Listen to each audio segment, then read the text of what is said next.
Floss Tube friends, welcome back to the channel. A very warm welcomes to you all. A warm welcomes to the returning subscribers as always, and a special thank you to all of the 66 people that hit the subscribe button and are new to the channel. I hope you enjoy the channel and you like the content that I upload. If you are watching this video and you like what you see by the time you get to the end, please don't forget to hit the little subscribe button. Give me a thumbs up to let me know you like it. Don't forget to hit the notification bell so that way you get notified of any uploaded content. Hi guys. Well, what can I say? It's October. Today is the 5th of October. I recently just come back from a nice little getaway in Spain. So I was in Spain for 5 days at the end of September, beginning of October. Hence the reason why I'm just a smidge later than I would normally be for my September update. But so much to talk to you about. So sit back, relax, grab your beverage of choice and your stitching, your knitting, your craft of choice. And let's dive into what I've got for you. So I've got my handy dandy notes to the left as always. What have we got to talk about? Oh, guys, I have got an FO. So if you are connected to me on Instagram, you will already know what that one is. I've got a sneaky new start. I've got a whip update. I've got fun and stuff that happened and was purchased whilst at the Essex Needles retreat in September. How I'm faring on my WIPGO, because I'm smugly proud for once ever. This is probably the first smug moment ever of doing WIPGO, bearing in mind that we are now bouncing into October. So I'll give you a little update on where we're at with my WIPGO. And fun stuff that I've done in September, including a glorious getaway in Spain. So there is a little bit of content with some video of where we was and some pictures and all of that handy dandy stuff. So this is going to be a ram-packed video today because I've got Essex Needles footage, I've got Spain footage, and I've got loads to talk about. So let's just crack on, shall we? So first up, let's look at the finish and the new start, because they're sort of connected, like literally connected. For those that were on the September, was it? No, it wasn't September update, was it? It was the August update. Yes, the August update. I do know where I'm at, really. In the August update, I shared with you a not so good looking new start stroke, yeah, Christmas stitching. Because I decided that I was starting my Christmas stitching early in the year in the hope that I would get it done faster and have it all at the ready. And it wasn't looking so good. Now, on that video, stroke live stream, because it was sort of a combined effort there, I was like, I don't really know what to do because I'd messed the whole thing up. Everything was unaligned and my jumper was sort of quite twisted. And everyone was just like, Teresa, I wouldn't even bother trying to fix it. Just start again. Now, I was going to just start again. But you know when you're just like, but there's so much stitching there. And I'm like, to start the whole thing all over again, I couldn't bear the thought. So I made the executive decision that I would try to unpick it and see how it came out. And decided if it didn't look any good by the time I'd picked it out and then restitched it, like where it needed to be, then I would keep that for myself and start again with a fresh one. I am pleased to report that there was no reason to get so concerned because I don't think it came out too bad at all. So let me show you where I got to. So this is where I got to. I got a finish. Check me out. Look at that. Would you look at that? So last time you saw this, it was a bit skewy. This bit wasn't right. This bit definitely wasn't right. So I basically picked out what needed to be picked out. I was a bit worried because this is on a 40 count Newcastle linen. The thought of picking out, I was thinking you're going to be able to see where I've picked out. Now, I don't think you can. I mean, I know it's a bit squishy. There's a reason why it's so squishy. But I don't think you can see where I picked it out and then restitched it. So there's no defined holes that are showing. So I'm like, you know what? I think that's just going to be absolutely fine. Noel on Rouge red jumper by Lila's Studios. It's stitched on a 40 count Newcastle linen in the colourway light mocha. For September, and a very bit of, well, no, it was all September. I eat my words. So for September, this got 13 days worth of stitching. It's predominantly my train project for commuting in and out of London. And I finished this on the 29th of September whilst I was in Spain. And I am more than happy with it. So I was just like, how glorious. I haven't finished, even though I thought I was going to have to unpick it or start again, and I managed to salvage it. So I am super chuffed with the fact that I salvaged it. So admittedly though, had I sort of started it again, I could have unpicked this one and then used this one for myself, but I'm up against the clock as always because nothing changes there. And I was like, do you know what, if I can salvage it and use it as my Christmas present, then I'll do that first. If there is ever any time in my life for me to do a bit of Christmas stitching for myself, I plan to at some point in my life. I'm just not sure when it's going to be. So that is my FFO. No, it's not. It's an FO. So when I said that the FO and the New Start are sort of connected, I wasn't lying, because they are connected, literally. So this is the red jumper. And this is part of the blue set. So I've got both sets. Let me see if I can show you under here in my rather huge pile of stuff to share. So for those of you that are interested to see, this is the red jumper collection. Here you go. So that is the red jumper collection by Lila Studio. And the companion piece to that is the blue jumpers, which is this one. So this is the blue jumpers, again, Lila Studio. And I've done one of these each already. And this is the reason that I couldn't change the fabric. I needed to do them so that they were identical, because I've already made one of these jumpers for the destined recipient of these. So off of this book, or off of these books, I think the last time I did this red jumper, so last year I did this red jumper and I did this blue jumper. And because there's 4 on there, I'm like, well, I've started a bit of a set for them. So I've done one jumper for them. So I thought I'll crack on and I'll do another set from the same lot. So the red jumper is this one down here. And the blue jumper that I'm working on this time is this Noel jumper, she says. This Noel jumper here on the blue one. So I got cracking on that whilst I was holidaying in Spain. And I have to say it was ridiculously hot, given that it was supposed to have been mild. So we got a wiggle on. And do you know what? I feel truly accomplished. Truly accomplished. Let me zoom in on this one. There we go. So this is the blue one. Now, she says, there may have been a little issue in that I put the wrong colour in this band here. And I was like, damn it. What do I do now? And I was like, I could unpick. I could do the right thing and unpick. And I'm like, do you know what? No, I'm not feeling that. I already unpicked the red jumper. I'm not unpicking the blue jumper as well. So just as to show you what went wrong.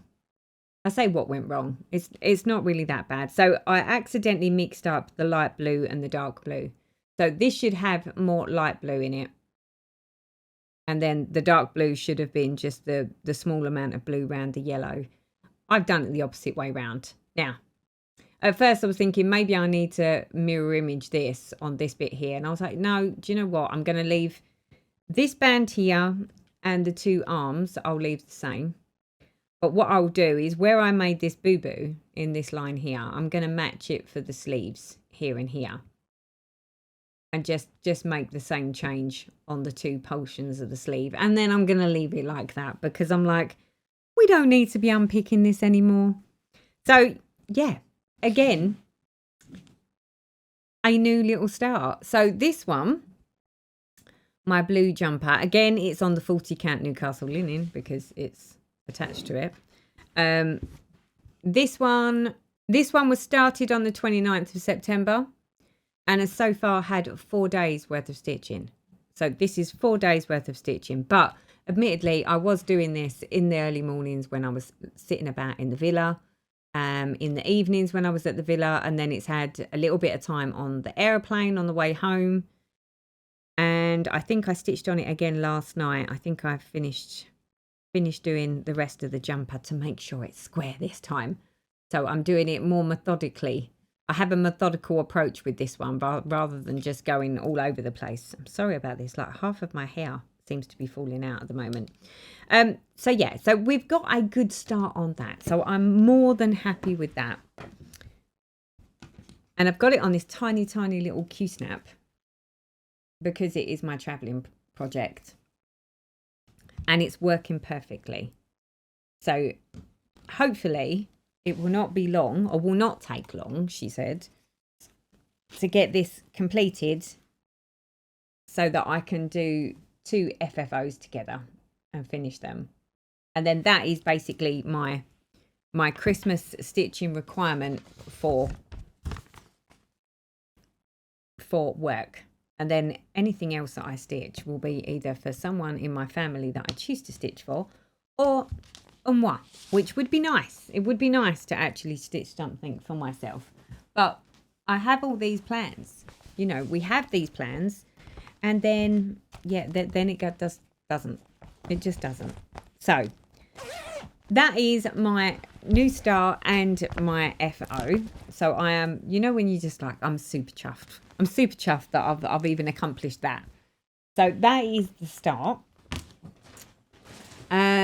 What have we got next? Next we have whips. So the whips, she says. Let me move some stuff. I'm so disorganized today.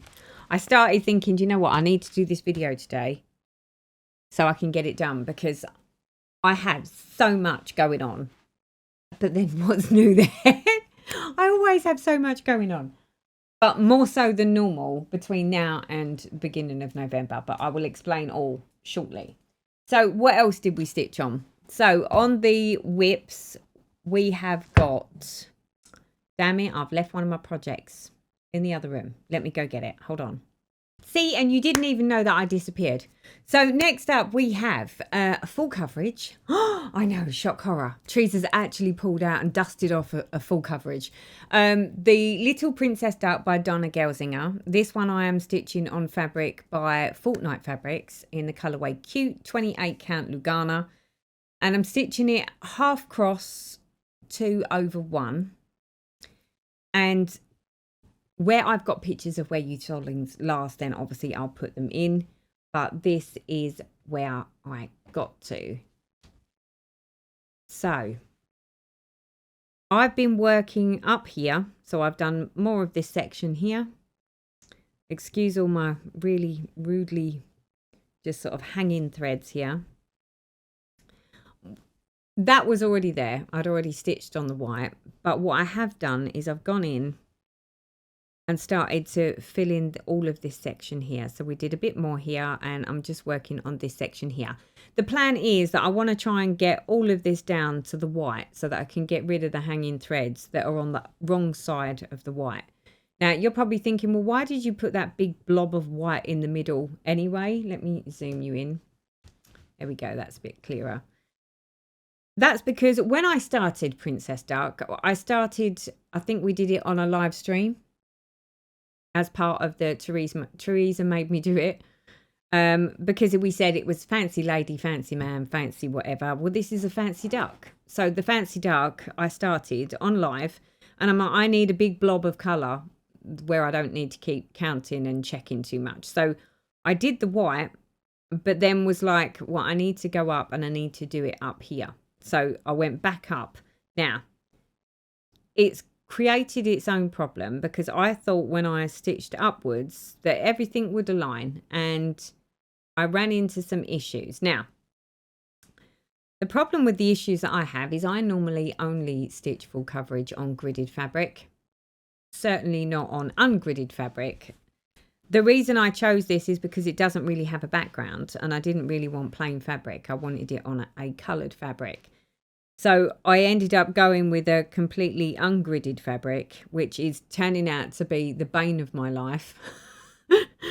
But we will persevere, people. We will persevere.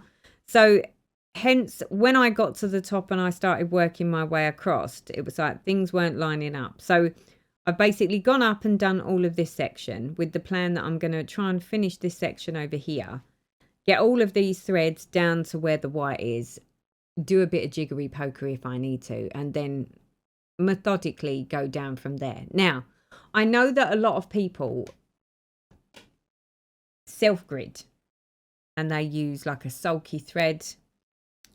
I don't think I've got the patience to try and grid this fabric now. Maybe I should.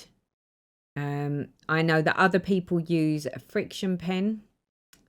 I'm a bit worried about doing that because unlike most full coverages, I would wash my design at the end. This can't be washed because it's on a hand-dyed fabric. So, yeah.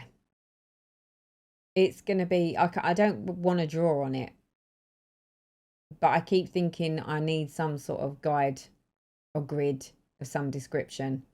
So I'm not quite sure. I'm beginning to wonder whether, now this is where I'm going to eat my own words. I'm beginning to wonder whether I should try and do this without parking and whether that would make it easier. But I've never done a full coverage without parking. And I'm not sure I would be very good at counting out where it needs to go to for landmarks. So I'm not sure. I'm not sure whether I should bite the bullet and grid. So let me show you. Should I just try and continue doing what I'm doing in the hope that I get this all correct and right? Or should I put a grid in of actual like sulky thread? Or not sulky, it's like a metallic-y thread. Should I grid the fabric from this portion down, deal with this bit up here, and then I will have the grids to try and do it?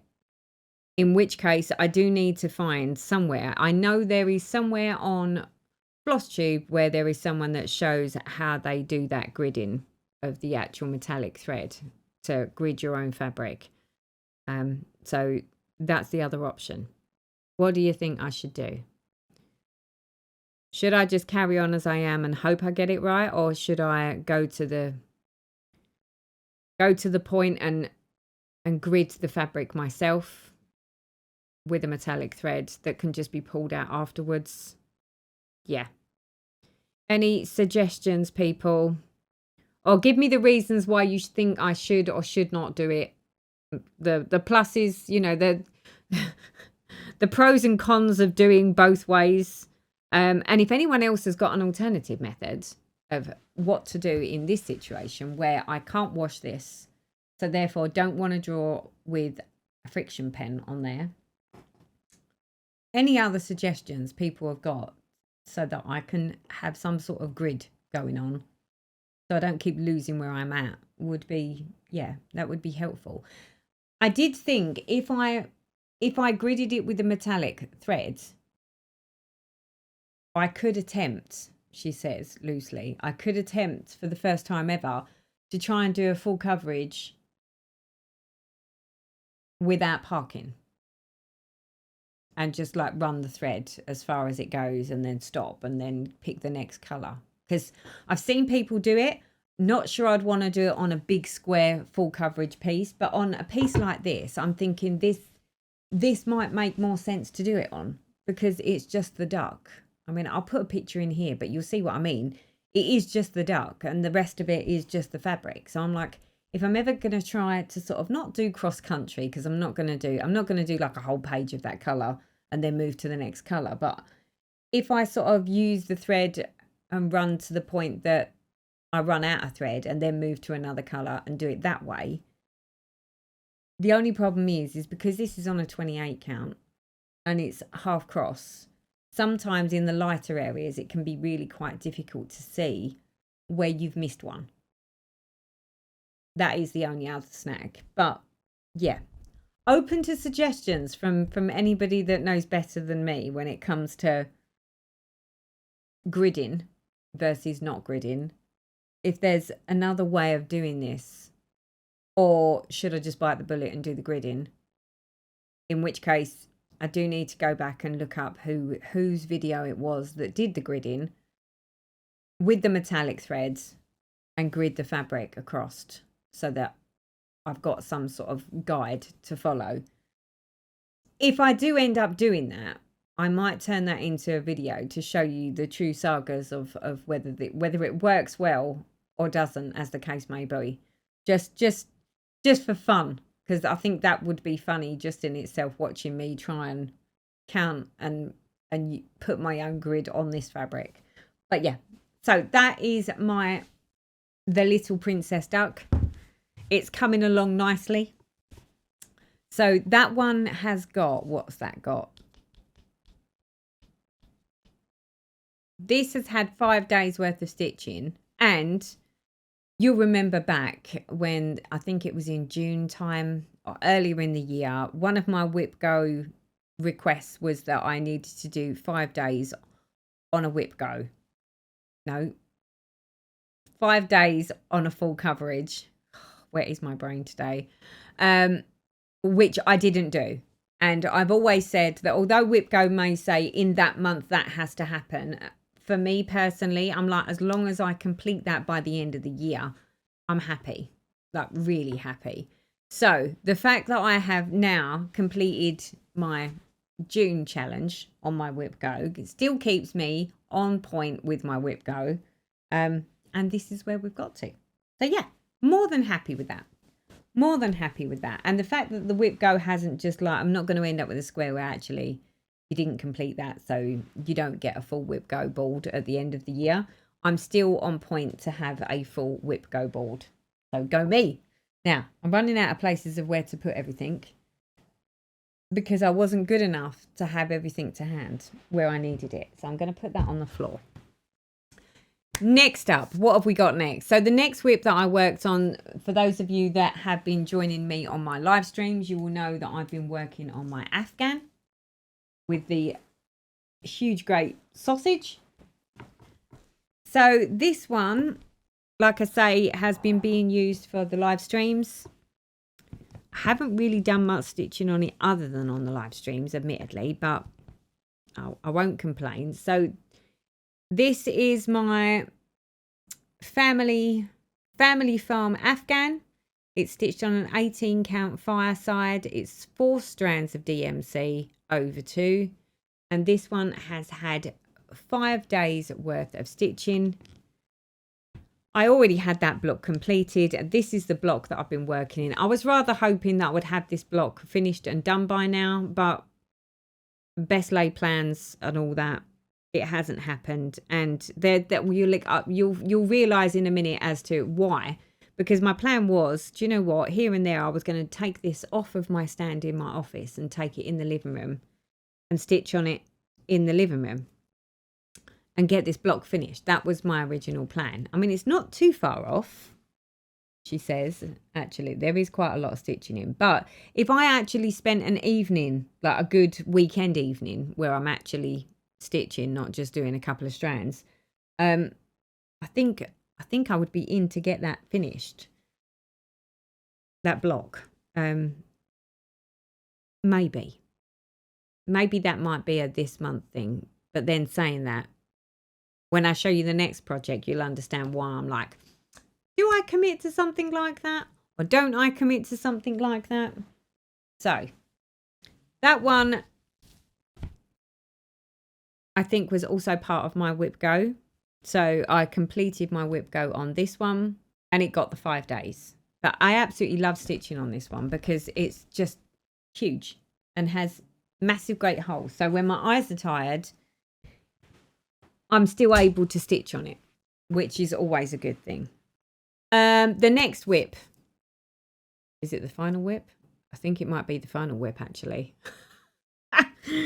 The final one that I've been working on is my evening in the park. Again, about wherever I've got pictures of where you last saw it, I will put those in for you. And this is the one that I've sort of said needs to be made a focus piece. It's in desperate need of being made a focus piece, because I committed myself to say that I was going to get this done by the end of the year, because this has been in progress now for how many years is it? I said 8 years.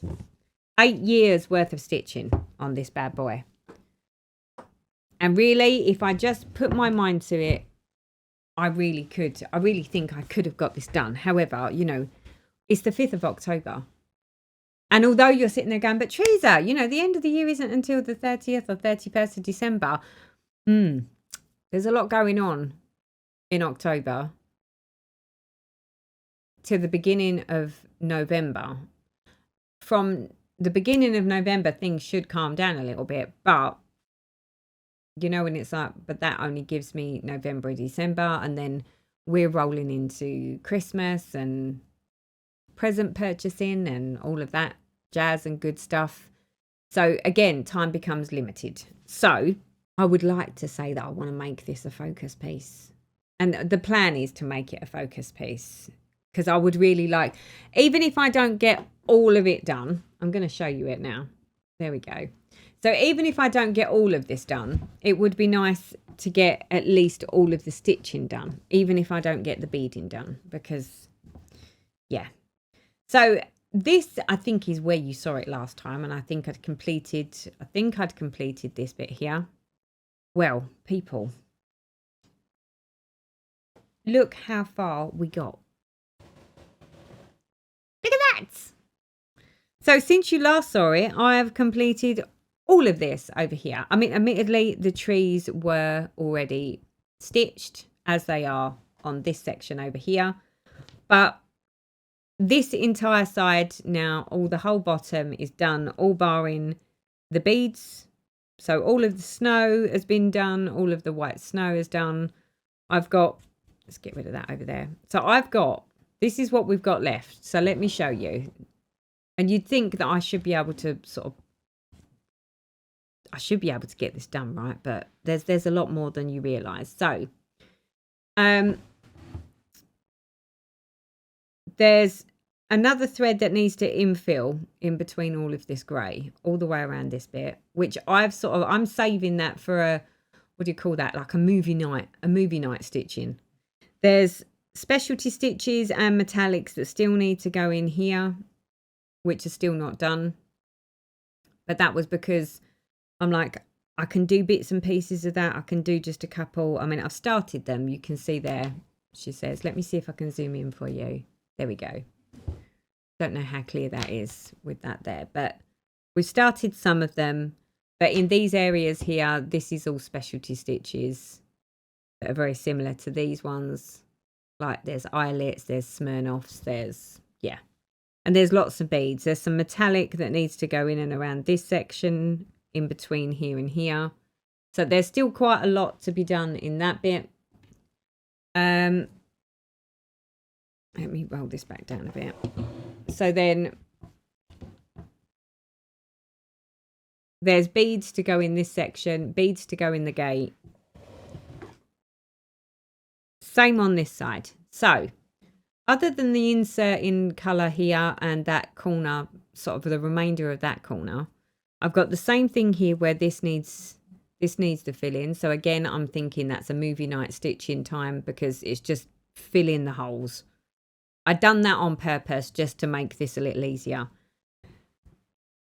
So I've got a whole nother corner to go, which needs to go in here. So there's quite a lot of stitching in that. But for this side, she says, if I can get my frames to go over, let me see if I can move some stuff out of the way. There we go. So in actual fact, as far as getting the outside border done, let me move that. needle minder out of the way.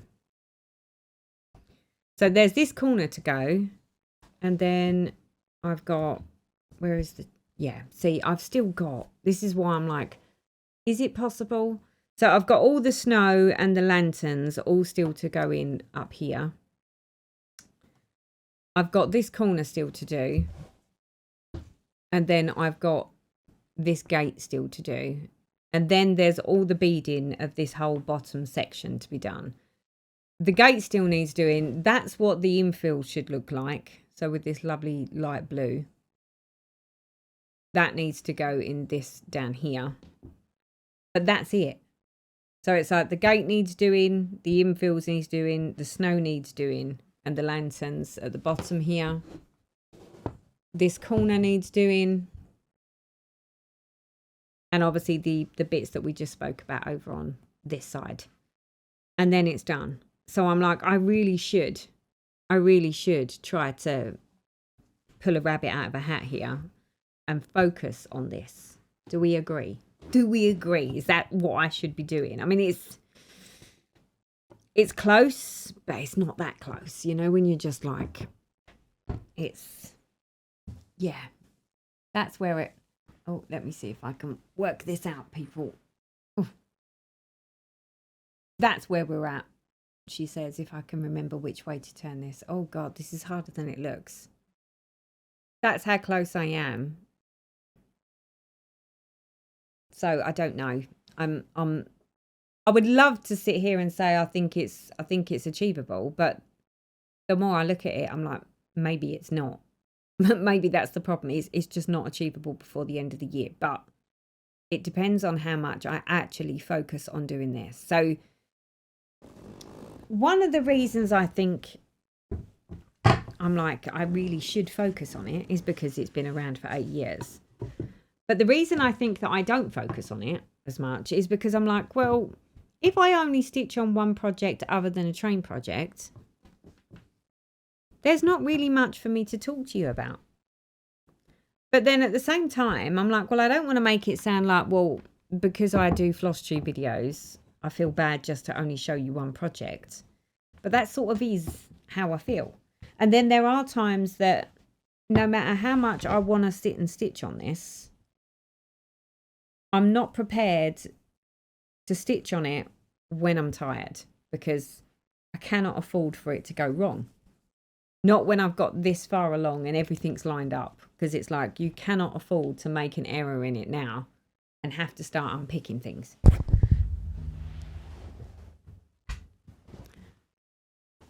So again, you know, what would you do?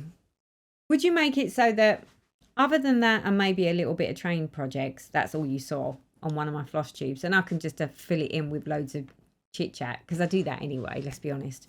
Or would you be like, well, you know, get as close to a finish by the end of the year as possible, but, you know, still do other stuff? Yeah. I would love to sit here and be diligently stitching on that, but sometimes I sit there and think, well, am I better to stitch on something? Because there are nights where my eyes are tired or I'm not truly concentrating. If I had that on the stand and I was like, no, I have to stitch on Evening in the Park and that's it. If I know I'm likely to make an error on it, my answer to it will be like, well, don't stitch on it. And then if I've sat there and said, well, if I don't stitch on that, then, you know, that's the only thing that I should be stitching on. Then I'll sit there and not stitch at all. So I'm like, well, that's not very productive either. Because there is other things such as the Afghan and, you know, things on a high account that, you know, there's a bit of like blocky stitching, like my Winter White Santa, where there's like chunks of colour where I can just sit and stitch just that one colour in a block, yay big, even when I'm tired. So yeah, I know what I should do. I know what I could do. But then actually doing them are completely different things. What I should do is just say, even in the park, even if I've got tired eyes, just do one strand and just constantly focus on it to the end of the year is what I should do. And you're all going to sit there and say, Teresa, just stay diligent, stay focused. But yeah, I don't want to end up in a situation where I really can't bring myself to stitch on Evening in the Park, and then my answer is, well, if you're not stitching on that, then you don't stitch, because that's your focus. And it'll be a bit boring for you if you turn up and the only thing I talk about between now and the end of the year is Evening in the Park, right? Because, I mean, admittedly, you would only get like a 10 or 15 minute video. It would be very short and sweet because there wouldn't be much else to talk to you about. Here's my one project. This is how much I've done. Okay, thanks for that. See you next month. Yeah, no, I'm not sure that's going to work. But, you know, give me your thoughts. I'm always interested in what you say. And you always leave me such lovely comments. And sometimes the comments actually sit there and, you know, I sit there and, oh, that's a good idea. I hadn't thought of it like that. But yeah, at the moment I'm quite torn. I'm quite torn as to what to do. I'm like, should I, shouldn't I? I will aim to get it done by the end of the year. And there is, for all intents and purposes, it's doable, providing I have the time. And when I explain what's about, you know, what's coming up, then you'll understand why I'm like, well, I'm not sure how I'm going to do. So that is it for the WIPs and for the FO and for the new start. Let me move my mouse back now that I've done that. What else to tell you? So on the WIPGO, she says, on the Fancy Dancy WIPGO, September's numbers were number 4 and number 11. Number 4 was 3 days on the Afghan, which I completed. So we got a tick on that one. And 11 was 4 days on Evening in the Park. Again, it got a tick. We're done there. Next month, so this month, October. So October is numbers 8 and 14, which is 4 days on a winter or Christmas project. And 14 is also 5 days on a winter or Christmas project. Now, my thought on that is if I do pull Evening in the Park out, because it's got snow and stuff around where the lanterns are, that's still Christmassy. I know it's a Chatelaine, but it's still Christmassy or wintry. So I can use that. Obviously, my train project with my little jumper, that's also wintry. But I've also got Winter White Santa, which hasn't been out for, well, since the beginning of the year, I don't think. So I've always got that as an option. And I'm saying all this following what I just said about Evening in the Park. You see where I'm going with this. So yeah, winter, Christmas, there should be no excuses to get 9 days worth of stitching on something winter or Christmas, because pretty much Evening in the Park, as far as I'm concerned, covers my winter and Christmas, and my jumper definitely is, because it's a Christmas finish. So yeah, 9 days. 9 days. I'm sure we're gonna complete for October. What else to tell you? I went to the Essex Needles Retreat September, just before I flew off to Spain. We had an absolute blast, and it was my birthday as well. So it was my birthday, and of course I got some lovely presents, people. Some lovely presents, but I also did purchase. So the presents that I got, so the lovely Ellie Welly Stitcher, she got me a birthday present. Would you look at this? This is all handmade from North Wales. And it's just like, and you know how much I love my bees. It's perfectly colour coded to my living room and also this room. It's like a little jar. So perfect for putting things in. Love this. I've been waiting to use these and get these out to actually use, but couldn't because I needed to put them in the basket to remind me to show you on this video. So I've got this, and I've also got a matching set of coasters. So love little coasters. Thank you so much, Elaine. That is gorgeous. Love. Look at that. I can finally actually put them to good use. Interruption by the postie. We needed to go and answer the postman. Also, whilst away at the retreat, or before we went to the retreat, Elaine had been looking at charms. And I have to say, when she shared them with me and they were so cute, I was like, I'm in on that. I need some of that in my life. So let me share with you what ones I decided to pick, because they are divine. Look at these little bundles of fun. So I've got some pumpkins. This is all in the hope that at some point in my life, when I get some of these bigger projects finished, that I can start doing some littler projects and use these little charm things to add to my smaller finishes, because that's my plan. But how cute are these? Super cute. Elaine was the one that found them. When I saw them, I was just like, oh yes.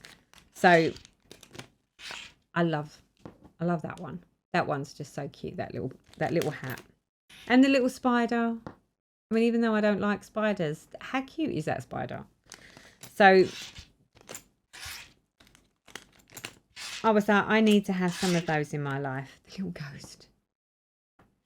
Little ghosty. Love, love, love. So I've got those ones. And then also, would you look at these? Oh, she says I need to open the packet.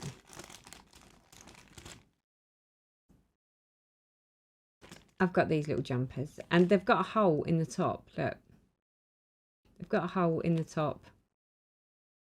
They're great for, like, you know, finishing. I could turn them into needle minders.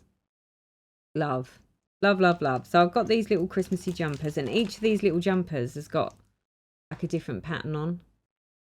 And what I was thinking of doing is I could actually put a couple of these with some strings on to go with my Christmas finishes, to go in the packet, so that it just looks like well put together finished gift. So yeah, I've got ideas, people. I've got ideas. So we've got the jumpers. Love the jumpers. And also we've got some little gingerbread men. So here's the gingerbread men. How cute are they? How cute. I can put them on the end of my project bags. I can put them as, you know, I've got crimpy things. I've got some things that I could put them on keychains to go on the end of my scissors. And then I've got some pumpkins, some little pumpkins. And these again, I've got like the little ball hooks on the top. But how cute are they? And I was thinking that some of these would be good to just put in a bowl with my Christmas, with my autumnal finishes. I do love autumn. I love autumnal. I just don't have enough finishes in my life, she says. So there is what Elaine gave me, because she is the lady that finds all of these good things. So I've got myself some little charms, some more useful for the actual stitching and some for, yeah, other stuff.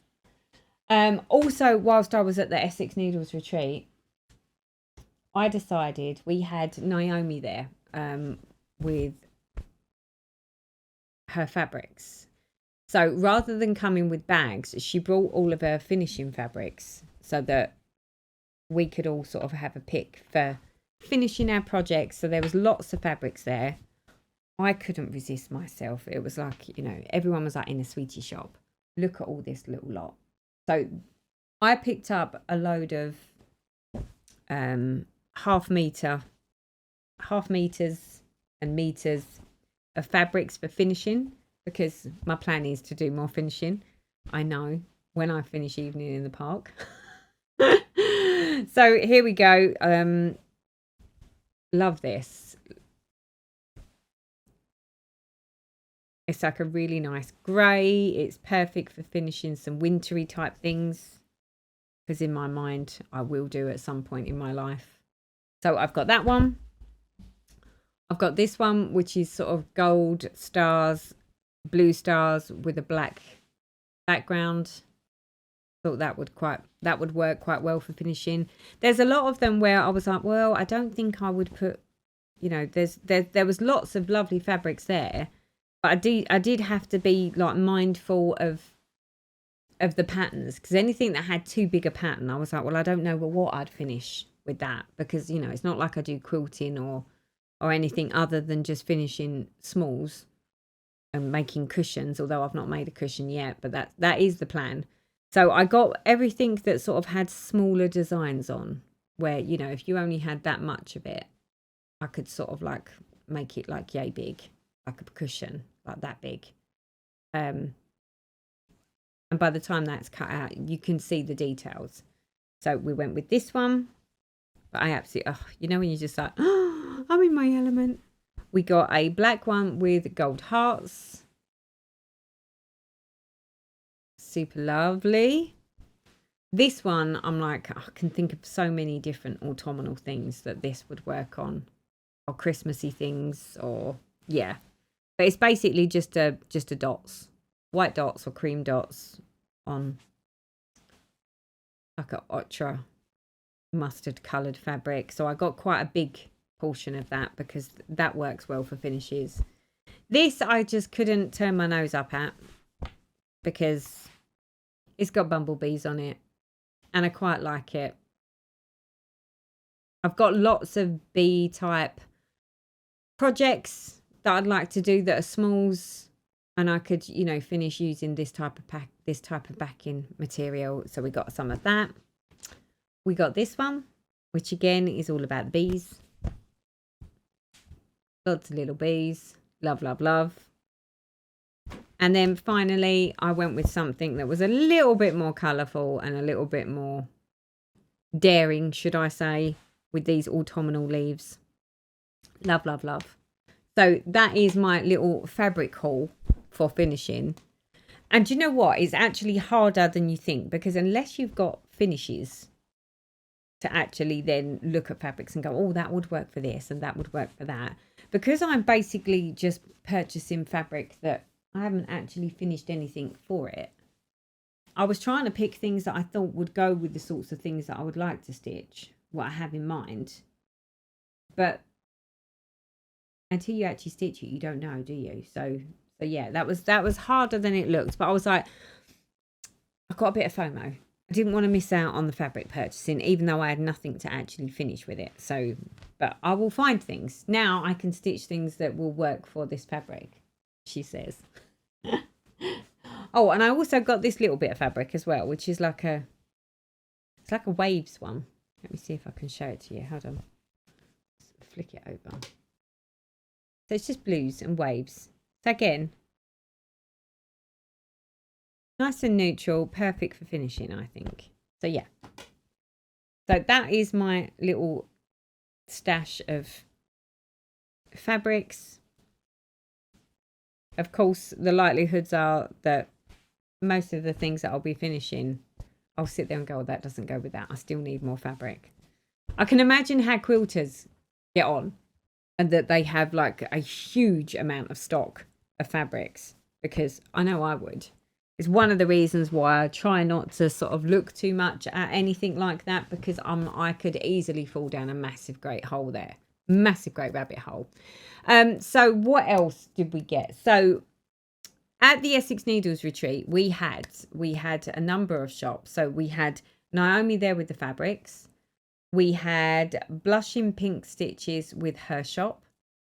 We had Zarina and Robert from Hawkins Hobbies. We had Lauren there from Cross Stitch Bunny. She came with her shop. I did buy some bits and pieces. Trying to figure out what bits are what here. Also, Susie was there with Handmade by Susie. So because I've already got lots of her bags, I did actually say to her, I don't think I need any more bags, but I did get one of these sports catchers. And of course, it's got chicks and ducks on. It's also colour coded. It's got the yellow. It's got little poppers on, so it lays flat. She says, if I can unpop it, there we go. So you can lay it flat, and then when you actually want it to be like a little tray, you just do that, and then it catches my alts, and it's super pretty. So love that. So I got that whilst I was there. Off of the de-stash table, there was someone that was selling some chenille, and you could just cut off a bit to your own length. So I got some of this cream. I've never worked with chenille before, but I've seen lots of people showing you how to actually attach it to your project. So I got myself some chenille in the hope that I do finish something at some point in my life. If I'm not mistaken, I think I purchased... What did I purchase? I got some bits and pieces from Cross Stitch Bunny, but for the life of me, I either can't find them or I've forgotten what I done with them. So yeah. Also, there was the lovely Marianne. She came to the retreat, and Marianne unfortunately came a couple of years ago, and then got diagnosed with cancer. So she didn't make the last one. She had to deal with all of her treatment, and while she was doing her treatment, she actually made me a little cushion. So this is not family friendly, so for those of you that have got children, let me cover that up, but you get the idea of what that actually says. And she kindly made this for me, probably when she was going through some of her harder days. But how cute is that? How cute is that? So thank you ever so much, Marianne. And it was lovely to see you. It was lovely to see you. But also, she gave me some lovely little charms. So I've got this cameo. They're all in like little baggies. And we've got a little angel one.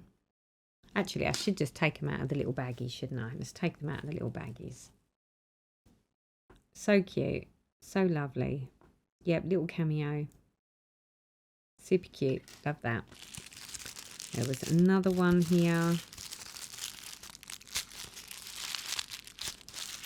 Oh. Come on, out you come. Out you come.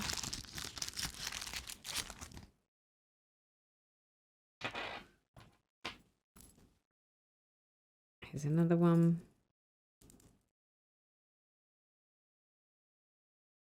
Made with love. How cute. So generous as well. And then there's a needle minder here. She says if I can open the little baggie. There we go. Again, not particularly friendly, family friendly, but it's got, I think this one's more of a pin. It is a pin. So it's like a brooch pin. And she did give me a needle minder that she'd had made as well. So yeah. But thank you so much, Marianne. Although I wouldn't normally put this on my channel, as you know, because it's not family friendly. But because you bought it for me, I thought I'd better share. So, but love these. These are super cute. Super cute. So thank you so much, Marianne. We did have, so Blushing Pink Stitches created us our needle minders for the Essex Needles retreat this time round. I kept one back so I could show you, but here is what it is. So it's the Essex Needles retreat, September 2024. So we've got that. I think we're going to try and do that every retreat now, so that at least we've got like a needle minder to remind us of the fun that we have, because we do have lots of fun at the retreat. Lots and lots of fun. So there was that kindness. Also, whilst I was there, I might have done a little purchasing and I might have won some bits in the raffle. So this was my raffle prize. So here it is. Cottage Garden Peacock Pincushion. So I won this on the raffle. So love. This I think I got from, yes, this I got from Lauren from Cross Stitch Bunny. So Cross Stitch Bunny, I purchased this. See, I've got all the intentions of doing some stitching for Christmas for me. I keep buying these things and never actually getting around to doing anything with them. I also got this one from Cross Stitch Bunny. I don't think I would finish it like this, which is the blue ribbon design winter white woodland. But I did like this idea of making them either ornaments or, you know, cushiony things or something to hang off of the Christmas tree. I quite like that idea. Also, whilst I was there, we had a de-stash table and Susan was on the de-stash table. This was going up for grabs. Now, I don't normally get these sorts of things, but I really like this design. But the bit that really sort of pulled me towards it was this, like the little drum. I quite like that. Don't know if I'd do the whole thing, but I do like this bit. So this is from the Heart, needle art by Wendy, and it's called Strawberry Sampler, and it's from the Heart Reproduction. So quite like this one. I don't know, maybe I would do the whole thing, but that's the reason that I sort of got drawn towards it, was for this. So there is that. See what I mean? I told you there was a lot for me to show you this time around. Also, for those of you that know, I have a full coverage, the Lucy Pittaway, the wall shop pattern that I'm stitching.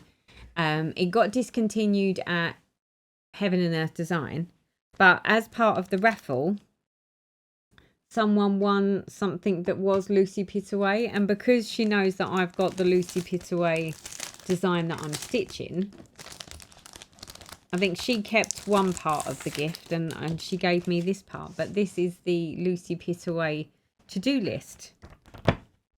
So I've got a little to-do list that has the little furry sheep in. Love this. Love this. Yep, Lucy Pittaway. How gorgeous is that? So I'm trying to think who it was. It was Megan. Megan, thank you so much for sharing this with me, Megan. I think Megan kept one of the little books and I got the to-do list. So thank you so much, Megan. That will come in super handy, and it will be everything to do with stitching, I think, on my to-do list, because it's appropriate. But love that. So we've got that. What else did I get? I think from the lovely Susie, I think I picked up this lovely bag. So it's like a deep bottom bag, this one. I don't normally go with bags this big, but sometimes where needs must, such as my Afghan and things like that, things that are bigger, you need a bigger bag. So I went with this one, which is beautifully finished. Love the patterns and designs. Who else was there? So we also had a new shop to the Essex Needles Retreat this time round. We had the lovely Anne from Stitch and Majig. Well, people, what can I say? I had no idea. And then when I turned up and saw all the beautiful things that she created, I was like, oh, it's rude not to, even though I've got more bags than I know what to do with. Now, the bag itself is lovely, even on the back, but it's when you turn it around and you see the embroidery on the inside that it just wowed me. How gorgeous. Let me put it overhead for you. How gorgeous is that? And when I saw it, I was just like, oh, that's just so me. So it's got a lovely blue zip with a nice big pole. So, and the embroidery is on the inside. And the only thing that I did think to myself is, I love it, but once I actually use this bag and put something in it, and obviously you put something in, such as example, let's find something. So this, once I put this in there, it covers it up, but I can still see bits of it. So I'm like, yeah, I love it. I love it, but I don't know if I want to put anything in it now, because I love to see this so much. But it's gorgeous. How gorgeous is that? Love this bag. Love this bag. Of course, I had to have one. So Anne had her first retreat with us at September for the Stitchamajig. I think she's on.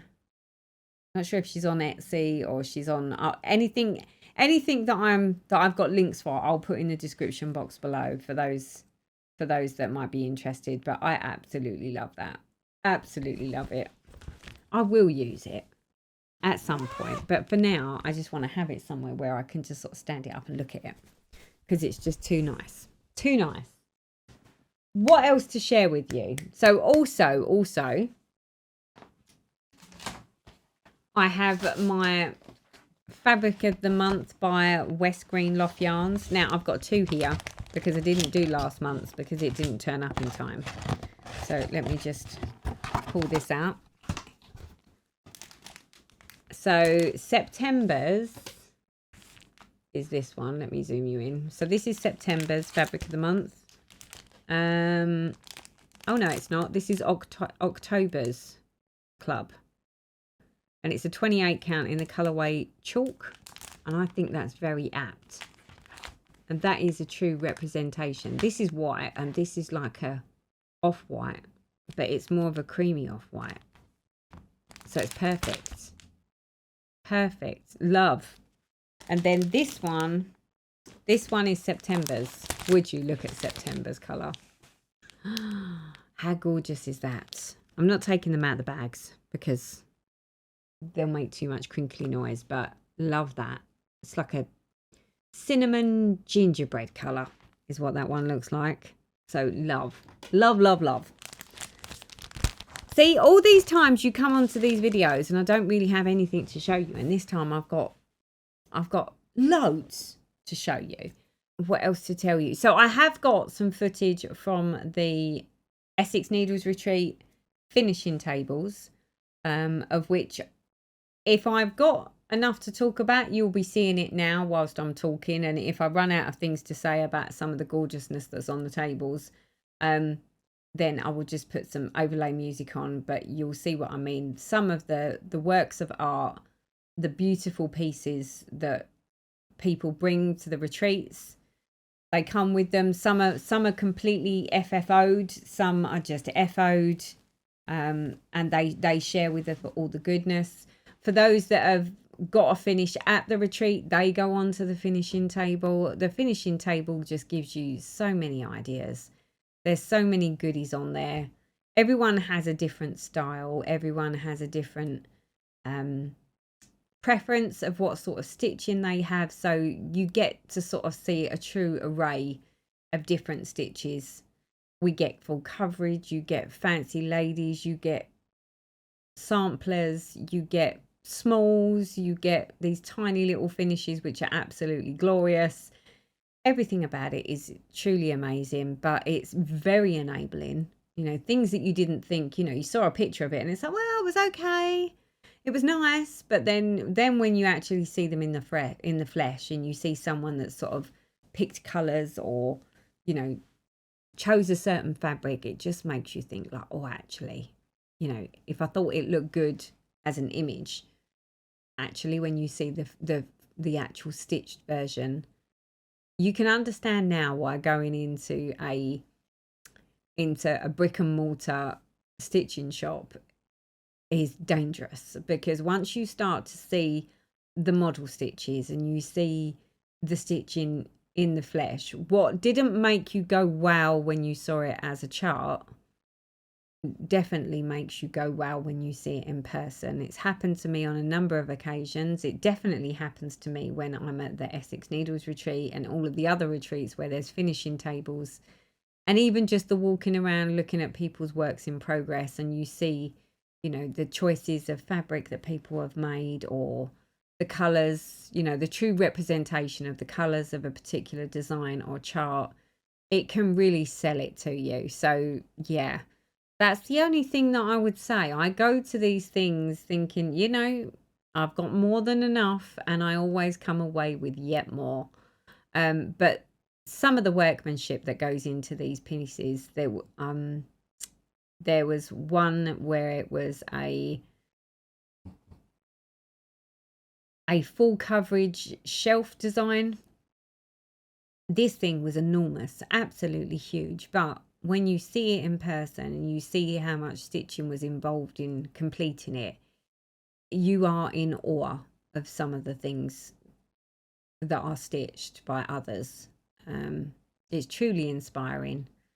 I love it. I get such a kick out of going to the retreats and seeing all the goodness and seeing all the stitching and seeing all the talent that's there.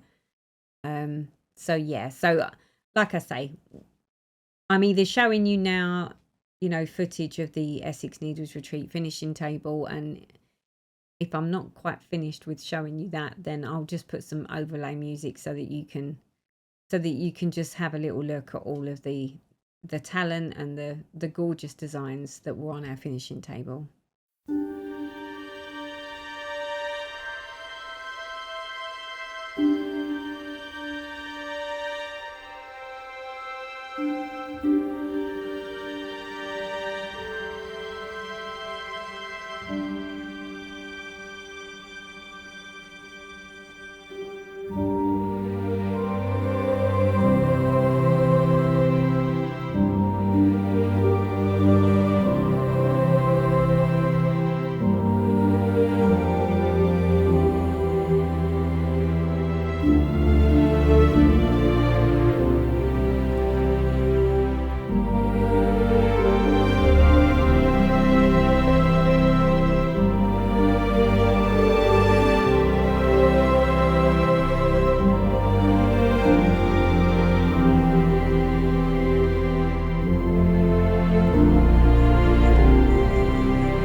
So following from that fun of the Essex Needles Retreat, needless to say, I have an upcoming retreat in October. So in October, I am off to the No Band Retreat. Not this weekend coming, I think the following weekend. So yeah, that one is always a fabulous one. That's where I'm not organising it. Someone else is organising it. It's Zarina from Hawkins Hobbies organised this one. It's at Northampton. So it's not too far away. I get to do lots of stitching, and normally where I can, I try and get some recording done. So I will try to get some recording done, but I do actually want to sit my bum on a chair and do some stitching whilst I'm there. So I will see how I get on with that. But if every other time is as it will be this time, the chances are you will still get some interview style. I might not do all the tables. I might pick 2 tables, and then the next time I go, I'll do another 2 tables and do it like that, so that it just doesn't take up my entire, because that recording of the stitching in the room and chatting with the stitchers who are stitching on it, that can take a good 6 hours worth of walking around the room and chatting with people. So people don't realise how long it takes when you do that sort of thing. And then obviously to the whole, like doing all the editing. So maybe I'll just pick sort of 2 tables this time. And then next time I go, I'll pick another 2 tables, and I'll just share a bit of what's going on in the room along with the finishing table. So that's what I've got coming up in October, as well as I have got lots of dancing prep in October. I'm picking my dresses up tomorrow. They were supposed to have been picked up, I think, a weekend or so ago. But she wasn't quite ready, asked if we could move it. I was like, do you know what? That does me a favour. So we've moved it to tomorrow. So at 9 o'clock tomorrow, I'm going to pick up my new dancing dresses for my Blackpool dancing. Needless to say, I am so not ready for the comp. I'm really not ready. It's nowhere near. So I'm going, but I'm not very confident. In fact, I'm more worried about making an idiot of myself because I don't even know my dances completely in my head without messing it up now. So doing it in front of people that are then judging me on that, that could be even worse. But I've already signed myself up for it. I've already paid for my tickets. So it will be what it will be. If nothing else, I'll use it as just experience and to shake the nerves off and get my butt in gear, start sort of practicing more of the dancing. So yeah, so we've got dancing the first weekend of November. Because of that, I'm doing back-to-back double lessons on the weekends. I've got one weekend where basically it's lessons all day, and then it's like comp prep, which is basically for an entire afternoon. So lots of stretching and practicing and tips and tricks. So that basically will write off another whole day there on the weekend. So like I was saying, when I'm sitting there saying to you, you know, I can gun away at evening in the park, there's a lot of other stuff that's happening on the weekends between now and November, which will give me very limited amounts of time because I've got other things like housework and all of that jazz to still do.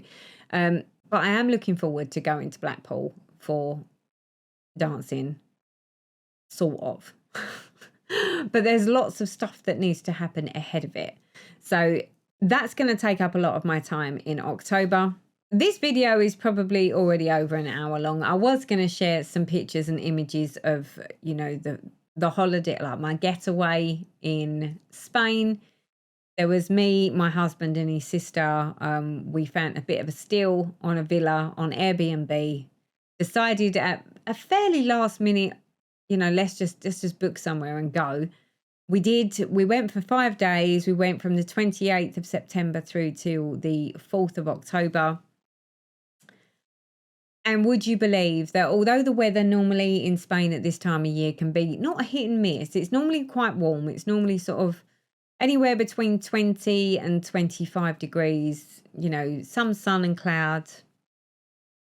We basically had glorious weather. It was like the first couple of days, it was about 25, 26 degrees, perfect temperature, no clouds. But then the next 3 days, it was like 33, 35. We was melting. Thankfully, we had a gorgeous pool in our villa. Admittedly, it wasn't heated, so it was a bit of a shock to go from sort of 35, 36 degrees into like cold water. But it was quite nice when you'd been laying there and overheating, and then all of a sudden there was a pool to dip into. We was completely overlooked, so no one, you know, it was just so lovely. It was like we didn't need to deal with people. We cooked all our own food. We had an outside barbecue area and bar, which was great. The villa itself was absolutely gorgeous.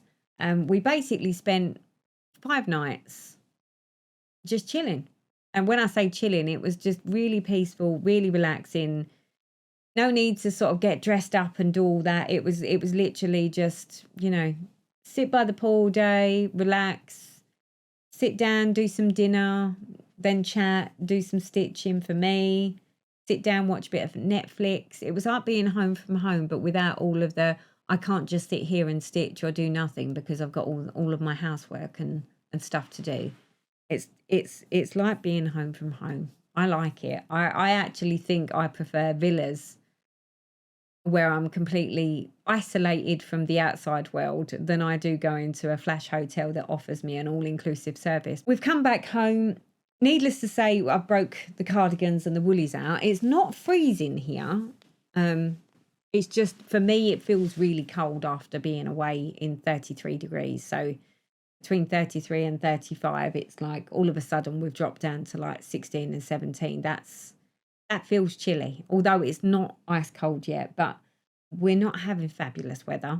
We've had a couple of really cold days, so the autumnal weather is starting to truly kick in here. But that said, that always makes for good stitching time. I'm less inclined to want to go out anywhere and do anything. So I think that just about wraps up this video, people. Like I said, it was a long one. It was destined to be a long one. So I think that just about wraps up this video. Like I said, it was going to be a long one. I had lots to talk about, lots to share. Didn't want to miss anything out. Thank you for hanging out with me. I hope I've kept you company with your stitching. I hope you have a wonderful October with all your stitching. If I don't see you before, the next time I will see you will be post my dancing competition in November, of which, of course, I will give you the verdict of how that went and give you an update on exactly what I have managed to achieve in October. So until then, guys, happy stitching. Enjoy your autumnal weather, and I will see you next time. Bye-bye.